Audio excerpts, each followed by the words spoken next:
business is a people game. It's all about doing it with people you enjoy. And there's a very famous saying, and it goes, if you want to go fast, go alone. If you want to go far, go together. And I think that saying is completely wrong. What I've learned is that if you want to go fast, go together. And if you want to go far, go together. Because building with people and bringing people into your business is just the greatest way to move fast and to move far at the same time. Welcome to the Secrets of Success podcast. I'm your host, Dr. Ken Keis. Well, this introduction is going to be just a little bit longer than normal, and here's why. We had an amazing guest, Hunter Reid, who as a young person of just 25 years of age is already starting sort of his third company, had a couple successful operations that he launched as a young person. I say young person, 25. Well, that's the age of my son. And unfortunately, the very end of the show, because he was calling in from Colombia, we had some internet connection breakup. And so I just want to make sure that you have all his contact information up front. His company is Koohlagh, spelled Koohlah. And one of the things that Harrison had is that he had depression and obesity as a young person and really overcame that, and now his drive is to create healthy snacks that will combat that both psychologically but also from an addiction point of view. So we know a lot of the snack foods out there are addictive. He said, I want to change that. I want to be able to set that up. So I apologize in advance that the very end of the show just ends up a little awkward, but there was no way that we could get his connection back. He tried calling in, and so I apologize in advance for that. I know that we want to have good quality for you, but I think the first chunk of the interview is just his story and where he's at, and just listen to his heart. I'm impressed with any, and I say this lightly because a young person, a millennial who's really driving, wants to have a why, and is making a difference. And I think we certainly can learn from that, even at his age, as he's growing and maturing and developing and really being humble about it all. So I appreciate that. And that's the reason for the longer intro. And at the very end there, just bear with us as we kind of wrap up sort of quickly and maybe even awkwardly a bit because we couldn't get the connection back. I just didn't want to throw out the interview and you hear what I'm saying. Now, on the other hand, one of the things that we talked about in the interview is just the importance of people having a why, having their purpose. My latest book is The Quest for Purpose. It's a roadmap for people to get clear about, why are you here? What are you doing in all parts of your life? I'm not saying that you just show up and you just do it. There is some effort around it. One of the other new programs we have is our online course, What Do You Really Value? It's around the values preference indicator, and we have links to that in the show notes for this. It's a very transformational yet very simple process, so that might be a start so that you get clear about your why, what motivates you, what's most important to you. The other thing is maybe you have a friend like Harrison who is really struggling with clarity and about where they're going and what's most important. So maybe that's a link that you want to forward to them. As always, I thank you for being a listener. If you can, just please share the links with the people that you most want to be able to serve. Thank you for your positive comments on whatever platform you're listening in. And if you are listening on, and if you have any comments that you want to send to me directly, then just please do that in one of the emails or the platforms that you're listening on. So thanks you again for being a Secrets of Success listener. I'm your host, Dr. Ken Keis, and here's our interview with Harrison. Welcome to the Secrets of Success podcast. I'm your host, Dr. Ken Keis. Well, I always like to have diversity on my show, and I actually have somebody today that represents the millennials, my son's age. And so we'll get into sort of his background and, why is he on the show already at such a young age to be able to kind of make a difference there. So he's got a great story. We're going to be listening to that. So welcome to the show, Hunter Reid. Kevin, thank you so much for having me on your show. I've listened to an episode. I have heard about it. and you run a really great show, and I'm excited to share this experience with you.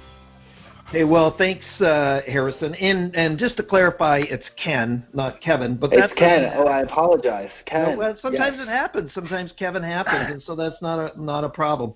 So when we think about it now, we were talking off air before we got into the recording of this, Harrison.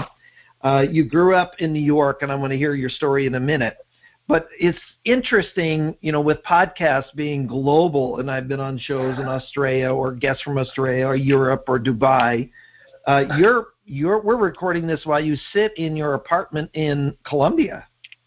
Yeah, Colombia is, one of my favorite places in the world, and we talked about this earlier, but my work schedule is very hectic, and I travel around the world. I'm in different countries all the time. I'm in and out of the U.S., about 6 times a year, maybe more.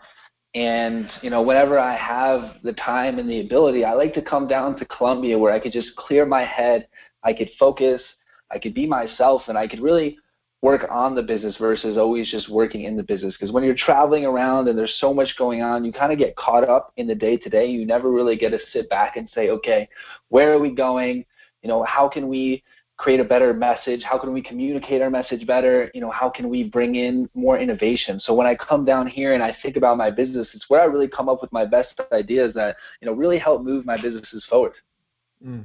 Well, Harrison, you make a good point for those of us that are, the Secrets of Success listeners, is that environment matters, and environment, contributes to our energy and what's working for us. I know that if I'm going on holidays, I love go to a warm climate. Being from Vancouver, Canada, it's not that it's cold, but the winter can have snow or it could be at freezing. So thanks for that story, and we'll come back to how you got there in the first place later on in the show. So let's just kind of dial it back, Harrison.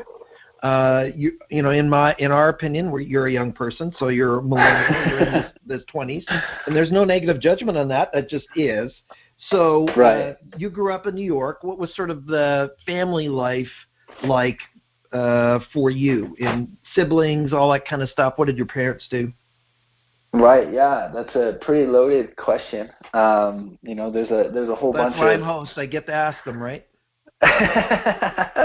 Right, exactly. So I would say that I had a blessed childhood. I had a lot of pain growing up, so I actually, we probably get more into this later, is, I struggled with obesity for, almost my entire life. This is an audio podcast. If you saw a video of me, you wouldn't believe that, but it's true. It's the case. Well, by the way, listeners, we were on video before we recorded this, and I wouldn't have believed that because that is not evident at this point visually, unless you had some kind of app that was adjusting your look, which can happen. Yeah. CG's pretty good these days, but okay. It is the new thing. Yeah, okay. Well, I don't have an app. So part of the driving, or one of the factors for you growing up, was this whole sort of a obesity undertow. Yeah, so, obesity was a really big part of my life. And with that came a lot of depression, procrastination, and insecurities. And, a big driving factor of my life was, one, I really wanted to lose weight and to get fit and to be in shape. But if I'm really honest with myself, and I really think about deep down, all I really wanted to do was be happy. And I wasn't growing up. And that was really tough, but I was blessed with really great parents. My mom, retired really young after she had my, older brother. So I have 2 older brothers. And my dad was able to sustain the household. And he did that because he worked really hard. And he was a really good influence in my life. It's actually really funny to hear them talk now because, growing up, you go to school at a pretty early time, but every time I would go to school, my dad was already in the office. And he wouldn't really get home until late. I mean, his goal was always to make it home in time for dinner, which we would have a late dinner so that he could do it.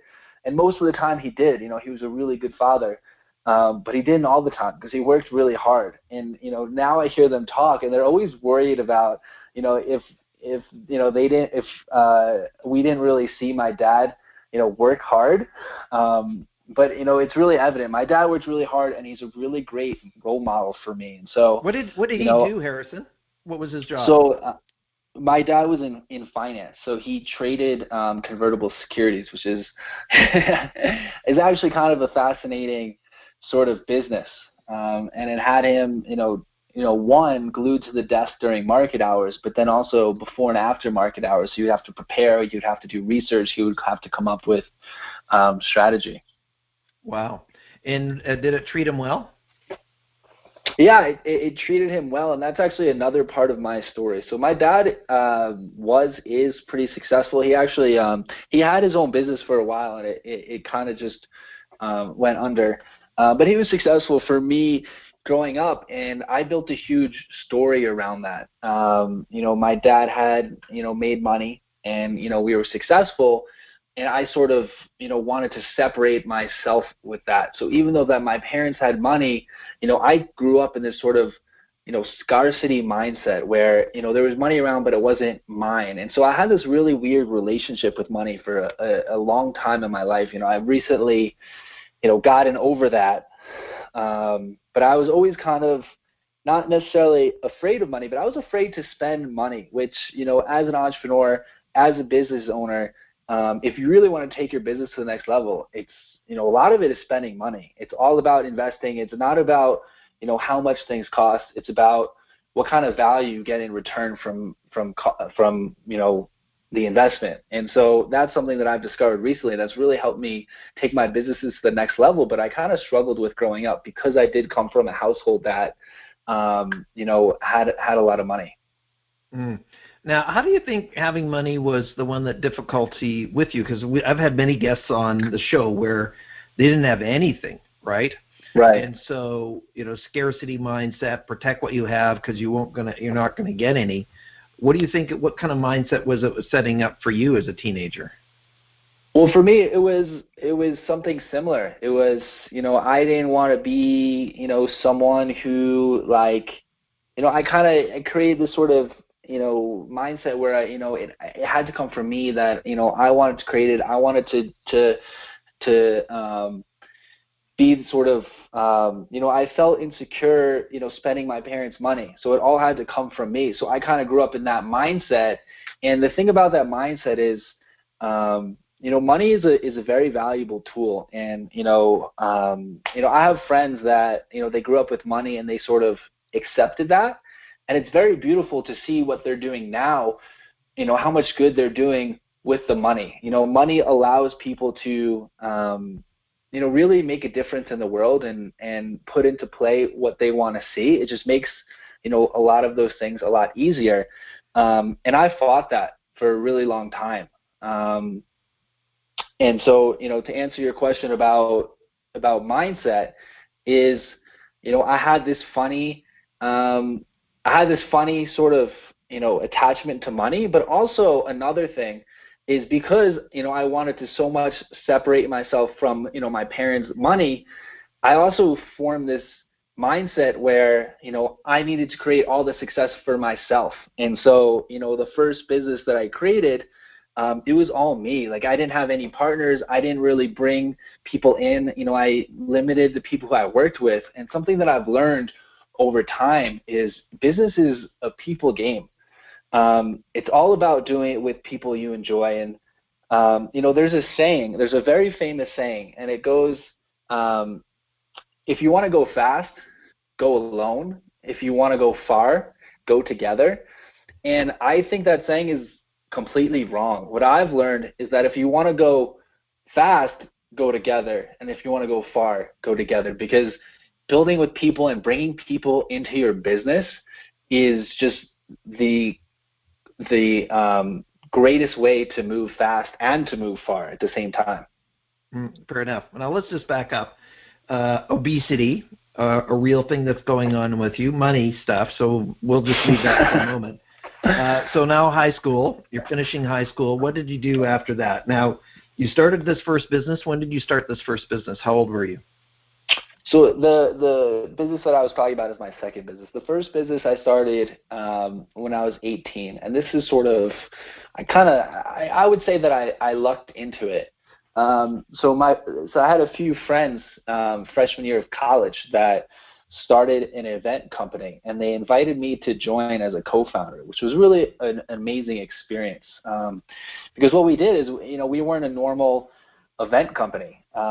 We were a company that would throw events, and any dollar we raised would go to charity. And in order to maximize the amount of money we could give to charity, we didn't spend any money on events. Everything that we put together was either through donations. We would get sound equipment donated, lighting equipment donated. We would have DJs come in and play for free. And anything else we need, we would get sponsored. So, this company, we ran it for a year.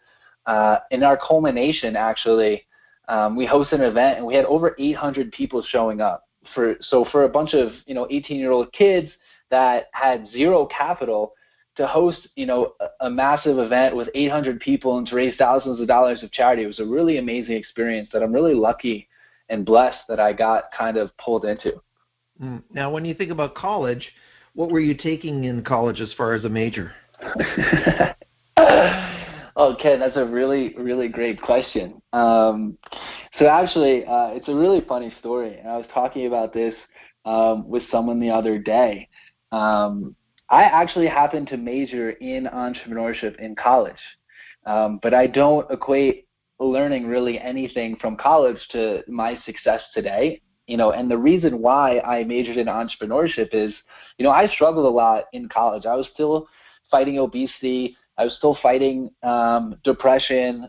I would turn to drugs and alcohol in order to sort of escape from my life. And I would not go to a lot of class. And actually, after sophomore year, my parents sat me down, and I was in a bad place at the time, and we all agreed that it would be a really powerful experience for me to go to sort of an outdoor leadership school program. And what's really funny is that in this semester away from college, I actually got more college credits in that semester than I had in any semester before that. And in that sort of experience, yeah, it was pretty amazing. And in that experience, it was 88 days. We didn't have access to cell phones, the internet, the outside world. We were in the woods. We were hiking every day, sometimes as much as 15 miles in a day. We carried our tents on our back, our food on our back. We had one change of clothes for 3 months. We didn't really shower.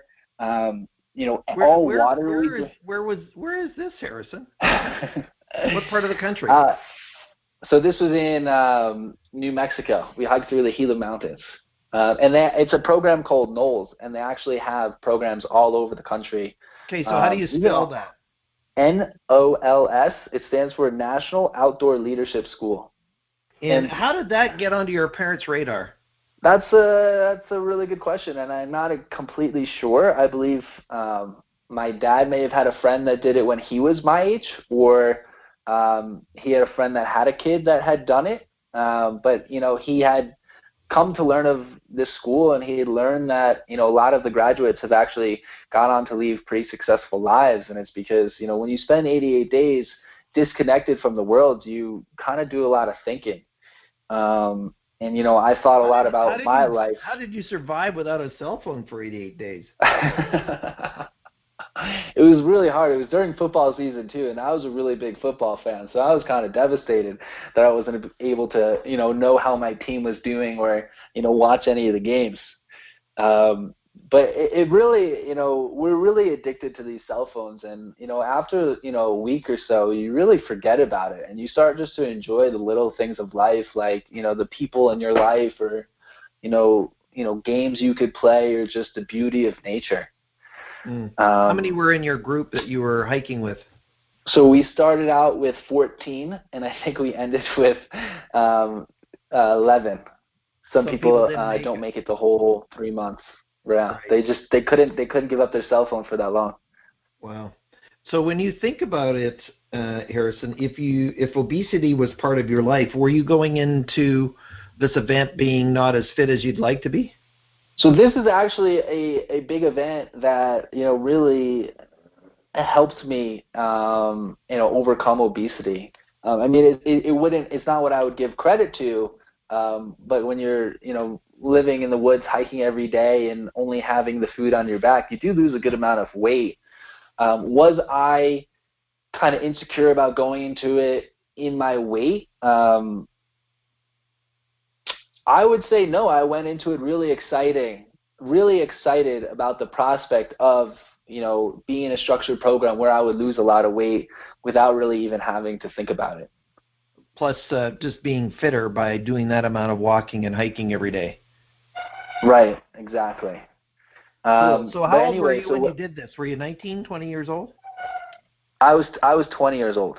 And this was at a point where, the semester before it, I was going out 7 nights a week and not really going to class at all. And so during this experience and doing all of this thinking, I really learned to understand, the deeper meaning and the more of the purpose of life, because that's what you kind of think about when you're there. And I realized that, I wanted to get my life together. I wanted to create something in this world, but not just for myself. I wanted to create something to give back. And so when I went back to college, second semester, junior year, after, coming from a semester where I got more credits than I had ever gotten before, I walked in and I went straight to my admissions advisor. And I said, I want to graduate in 4 years. How can I do that? And, she looked at me and we pulled out a list of all of the possible majors. And we just went through it one by one. And she was like, nope, that's not possible. Nope, that's not possible. Nope, you can't major in that. And entrepreneurship was pretty much the only major I could do and graduate in 4 years. And that's sort of how I got into that, which is why it's a pretty funny story. Opportunistic, but also interesting. They say it's a 4-year degree, but apparently it's not anymore. The universities want you there for another year for your money. Yeah. As a person who has a wife who worked at a university and who's taught at a university, I get that. So with that, you came out, you finished. Anything in between there in those, year 3 and 4, where you finished that business, you did the event business, it's done. Then what happened? Well, I think actually a good part of my story happened before that program. So in high school, at the end of high school, I thought that I wanted to be in real estate. I really liked the prospect of, spending time out of an office, making sales, making a lot of money. And, to me, real estate was that kind of business. So, I offered my services to a real estate firm for free. I was an unpaid intern just to learn the business of real estate. And, I wasn't a very great employee. There was actually one day where, my boss called me over and she says, hey, Harrison, we're having an open house tomorrow. I'm going to send you a list of people. I need you to call them up and invite them to our open house. And I was like, sure, no problem.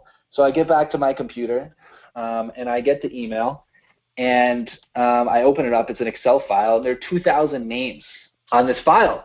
And, to me, I don't want to call 2,000 people. That's ridiculous. I just, I'm just trying to learn the business, but I'm not really trying to work really hard. And so, what I did was I saw that they had email addresses in this Excel file. I copied all the email addresses. I put it in email. I sent the email. I sent the information of the open house to everybody. And then I could get back to just, playing games on my phone and, not doing anything. And then a couple hours later that day, my phone rings. And it's the CEO of the company, and the CEO says, hey, Harrison, could you come talk to me?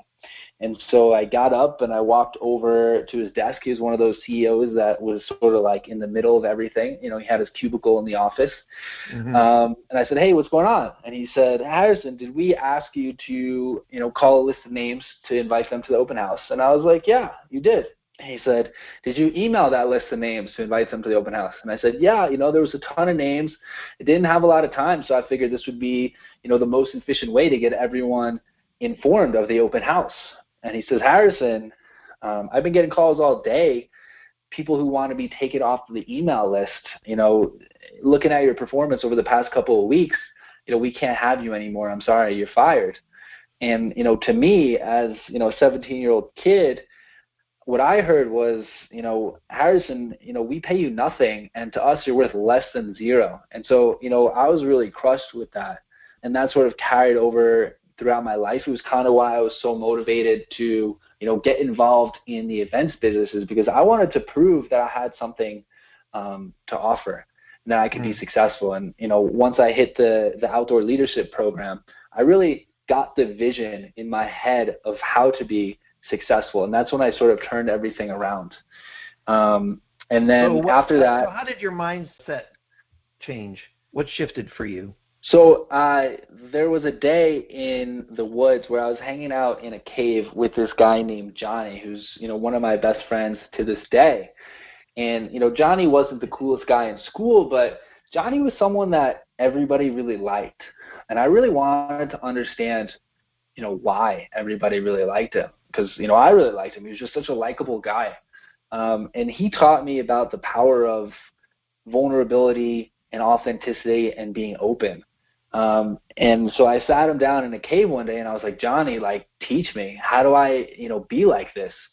And so he sat with me until 4 a.m. one night, just sharing stories of his deepest, darkest secrets. And I'm just sitting there listening, wanting to do this and wanting to be vulnerable, and I just couldn't keep myself from looking bad. And so after 6 hours of him sharing his deepest, darkest secrets, he finally got one out of me. And I realized that there was a lot in life that I didn't really understand, but one, it's really important to be authentic, but two, the purpose of our life is really to help others. And so up until that point, up until I was 20 years old, everything that I did in my life was kind of ego-driven and self-centered. I got into the events company, even though we were doing good and raising money for charity, it was, to boost my ego, to be someone who's 18 and starting a company and, doing good, but it wasn't to do good. It was because I knew doing good made me look better. And it wasn't until I was 20 when I was like, that is a really silly mindset. And the purpose of life is to do good, not to do good so people respect you or worship you or fawn over you. So that was kind of the mindset that sort of, freed me. It really generated a lot of energy in me, and it also helped me look at things completely differently. So for example, I have a health food company. We're creating snack foods, and the mission of our company is to help those that struggle with weight issues take control of their health and live a more vibrant life. And a couple months ago, I was participating in this sort of goal setting experience where you wrote down some goals, and then you had a group where you would share the group, because when you share your goals, you're kind of putting it out there, and it's just internally more motivating because other people know what you're trying to create. And so one thing I wrote down was that my company Keis, I wanted to do $2 million. It's Coohlah. Yes. Right. So it's K, and then it's the word oo, O-O-H, and then it's L and the word A-H. That's how you kind of spell it. And so I wrote down, Keis will do $2 million in revenue in 2020. And then it was my turn to share, and I get up, and I'm excited. I'm like, Keis is going to do and I sort of just kind of broke down, and I lost all energy, and I realized that was kind of an ego-driven goal. It didn't really excite me or light me up. So during the exercise, I crossed that out, and my team's like, what are you doing? We're supposed to talk about it. And I was just like, here, give me 1 second. And I rewrote it in the phrase, Keis will help 2 million people take control of their health in 2020. And that just excited me and lit a fire. And so that's sort of the mindset that I was able to generate, in that 3-month program where I hiked through the woods. Cool.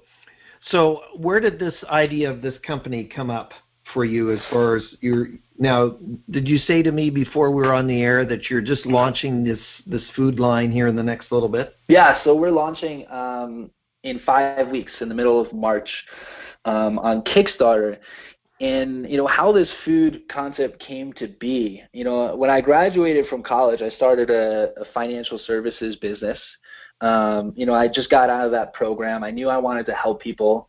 I knew I had, strengths in certain areas, which were, relationship management, building relationships and influencing people. And so I, looked at a bunch of different industries, and I tried to figure out, with my strengths and my desire to help people, how could I make the biggest impact? And so I chose an industry that, one is, a huge stressor in people's lives. It's it's the number one cause of divorce in the U.S. And, there is a struggle with ethics and morality in the business. It's definitely getting better. It was worse when I got in, but I thought, coming in with integrity would be a huge opportunity in the business. And that drove me, and I was really successful really early on. Until there was a time. When you say financial services, what type, like insurance, or you were doing 401ks, or what were you doing with financial services?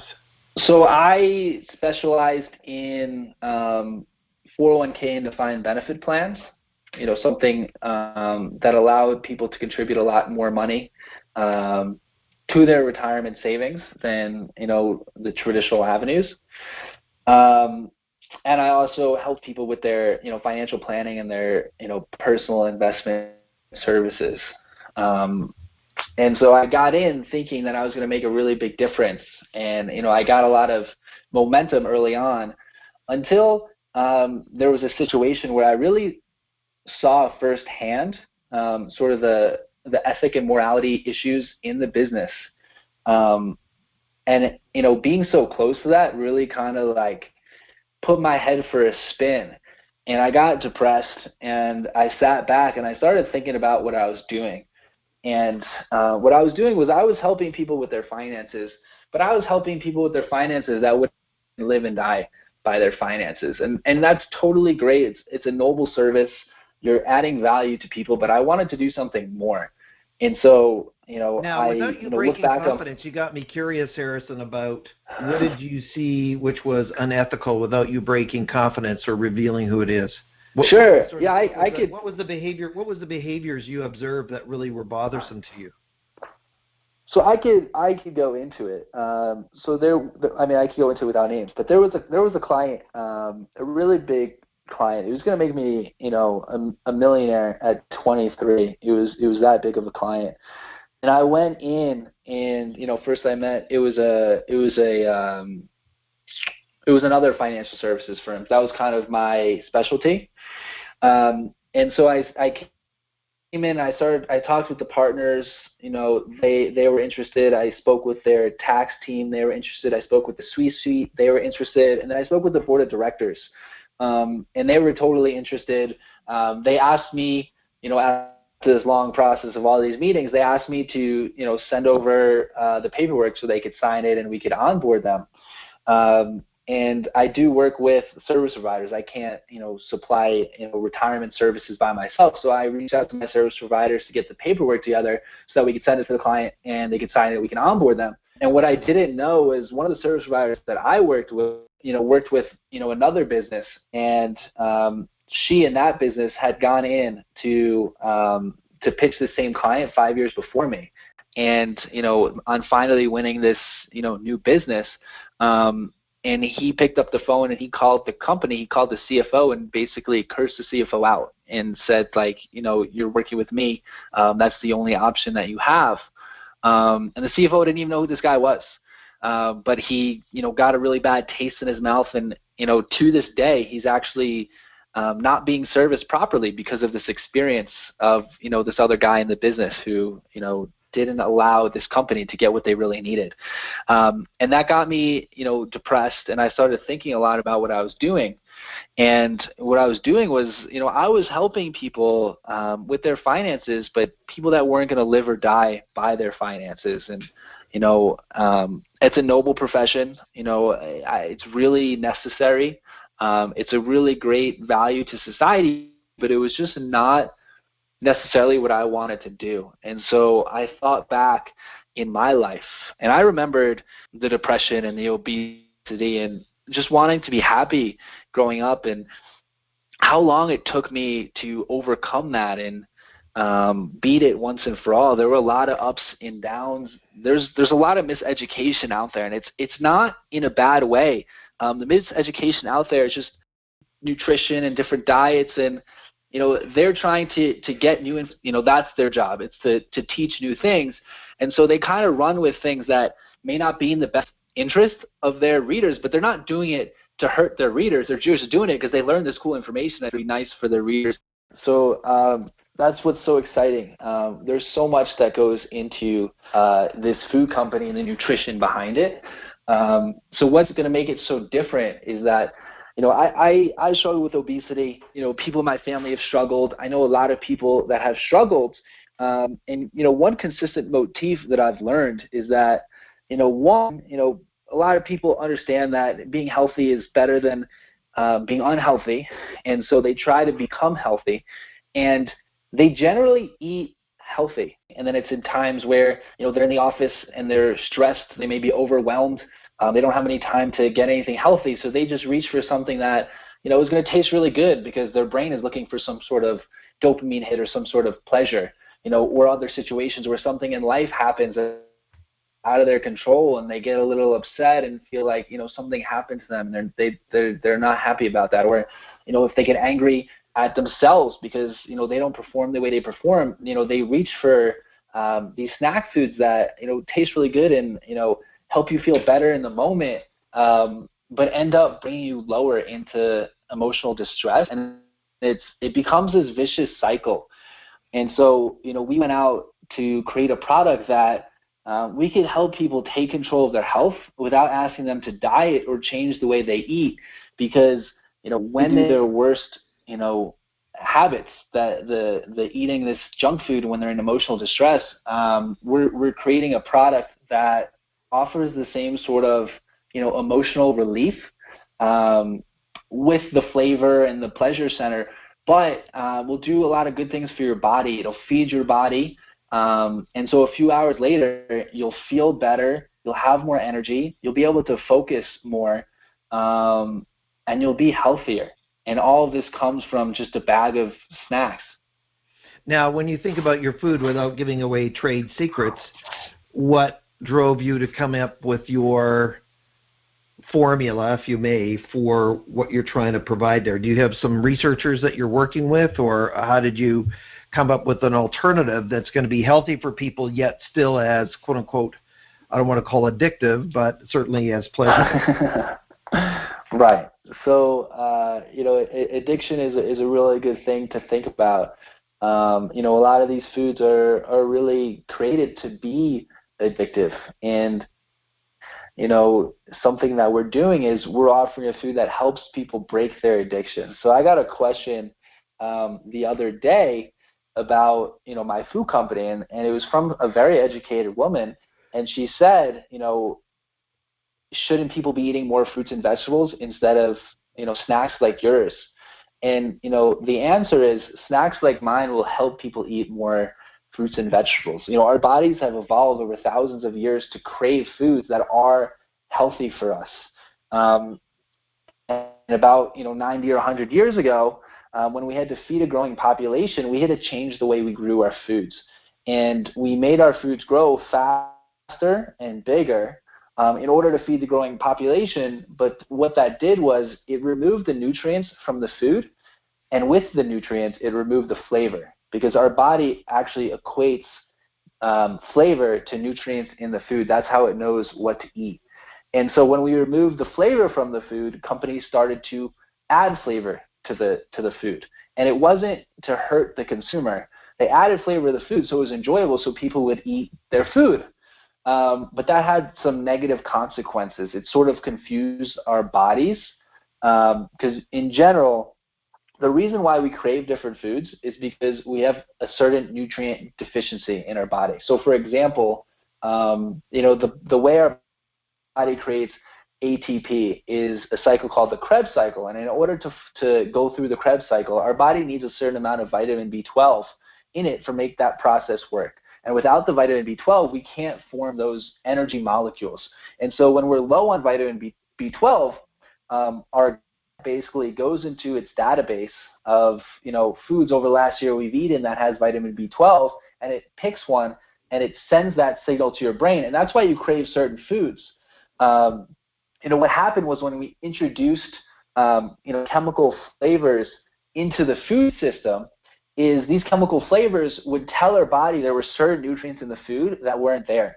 And so if we needed vitamin B12, and we recalled one of these, flavored foods that, acted like it had B12, what would happen is you would eat that food, your body would subconsciously sense that flavor of vitamin B12 and say, this is awesome, this food definitely has it. And then it'll go through our body and we won't get the nutrient we need. And so we'll crave the same exact food because our body's like, oh, that has a nutrient we need, let's crave it. And so it sort of creates this sort of addiction cycle. And eventually your body just gets confused and doesn't really know what to crave. And then we just end up craving foods that are really high in calories, like cheeseburgers and fried chicken and snack foods. And so, when you replace the highly flavored foods in your diet, the snack foods, with the foods that we're creating, which are whole foods, which are, real ingredients, it starts to teach your body, it starts to retrain your body what foods are, and then your body's craving system can actually work more efficiently and more effectively, and you'll start craving more fruits and vegetables. Well, that's great. Now, how are you going to keep them palatable? Do you have a scientist that's kind of working with you, Harrison, to be able to create those things? Yeah, that's a really good question, and the answer is yes. So when I started out to create this project, I knew of specialty ingredients just from, the 10 years of me trying to beat obesity. I did so much research, I read so many books, I read so many articles, I discovered so many new ingredients that I sort of had in my mind, the basis of, a product that we could make. And so I went to my kitchen and I started trying to just, cook up chips. And eventually we got to a point where it was obvious that what I envisioned was possible, but that there was no way I would be able to bring that vision into reality. And so I hired a team of food scientists that, literally do this for a living. And they took what I had and turned it to a really delicious product that I'm really excited to share with the world in March. Awesome. And, of course, podcasts are released at different dates, and it could be you're listening to this and it's already released, or it's stored online as a legacy product. So all those things come into play. Now, Harrison, if people want to find out more about you, how do they contact you? What's your sites? So, Ken, I love when people reach out. I love to help others. I love to add value. These podcasts are really awesome, but they're kind of short. And so sometimes we discuss ideas that may be really fascinating, but we didn't get to go into detail. So if there's anything you want to go into detail on, please find me and please reach out. And there are 3 ways to get in touch with me. The first way to get in touch with me is through my Instagram, which might be the Millennial in me. But if you find me on Instagram, it's at Harrison Hunter Reid. You could send me a message, and I would love to answer you. You could also find me on LinkedIn if that's your platform of choice. My name on LinkedIn is Harrison Hunter Reid Fisher, CPFA, and I'm happy to connect and to, talk more about things with you.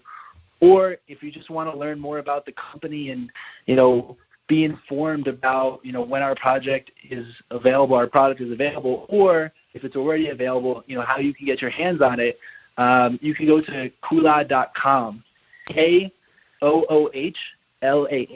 So it's K, the word oo, the letter L, and the word ah.com. And you can, sign up for a newsletter and stay informed there. Okay. Well, thanks very much, Harrison, for joining us on the show. Before we leave, if you were to share one piece of sort of advice to young people like yourself who are thinking about starting in business, what would you say to them as far as a recommendation or some wisdom? Right. So, there are just a few things that you need in order to be successful in business. And, one of the first things is an open mind. A lot of us, almost everybody in the world has really great ideas. And the difference between, someone who builds great companies and someone who, just, stays in a job that they don't really love is the person who built the great company is sat down and said, this is a really good idea. I'm going to do it, and I don't care what people think or people tell me. I do a lot of different things, and I get backlash all the time. Like, even sometimes from my parents tell me that some of my ideas, would never work, and they just don't see the vision that I have or you have. And so if you see a vision for something you can create, something that would bring value to this world, it's just understand that nobody will know it as good as you. And the difference between having a great company and not having a great company is just going for it. Another piece of advice is why do you want to bring this to the world? Fame and fortune and materialistic things are a driving factor, but they're not really going to sustain you over the long term. What's really going to sustain you over the long term is you deeply in your heart know exactly why you're doing it. And so, I'd love to share an example of a friend of mine, a guy named Justin, who actually doesn't even have his own business. He works for, a really big consulting company, and he does marketing consulting for, financial services companies. And, he's one of the, most productive employees. And the reason why is because, he thinks about his grandmother every day. His grandmother's in her, mid to late 80s. She's retired. She doesn't have any income. And in order for her to be able to, live the life she wants, have fun, put food on her table, she needs certain, financial products to have the money to be able to afford those things. And when he goes into work every day, he's helping financial companies get their message out so they can talk to people like his grandmother and make sure his grandmother can be able to feed herself. So he goes in every single day thinking about if he doesn't do a good job today, his grandma doesn't eat. So he is completely fueled by the thought of, wanting to give his grandmother a life. And, that's something that all of us can find. And that would really get you through the lows of being an entrepreneur. And to be honest with you, I have a really strong why. And when there are lows in my business, which just happens a lot, it even excites me because it's like, lows aren't going to stop me. I know this. I have such a strong why that, no matter what, I'm going to figure it out. So when I approach a speed bump or an obstacle or a challenge, I'm excited because it's something new and I'm going to learn how I get around this because I know that there's no way I'm not going to do it because of the why. Well, thank you, Harrison. We appreciate you spending the time with us. Yeah, Ken, thank you so much. It's been an absolute pleasure. You were a very great host, and I love being on your show. Well, stay on the line. Thanks, Harrison, and appreciate that. When you think about life and moving forward, Harrison gives you a prime example or an example of an individual at his young age, and I say that personally because I have a son his age, of being able to step out there and take risks, get behind a cause or a purpose that's greater than himself. So what is it for you? What is it that drives you? What is your why? What is important to you? So thank you as always for spending your most valuable commodity, your time with us today. And my encouragement is that if you like what we're doing, just please share, pass it on, let somebody else know about Secrets of Success. Thank you for listening. I'm your host, Dr. Ken Keis.